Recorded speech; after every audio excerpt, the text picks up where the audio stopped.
recaeu nunha escritora como Marilar Aleixandre,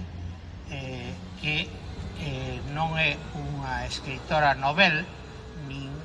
comeza a súa traxectoria, senón que aporta unha magnífica novela,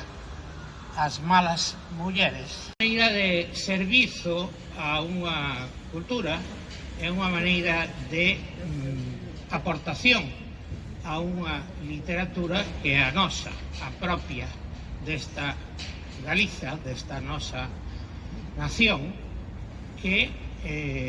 ten soberanía en certas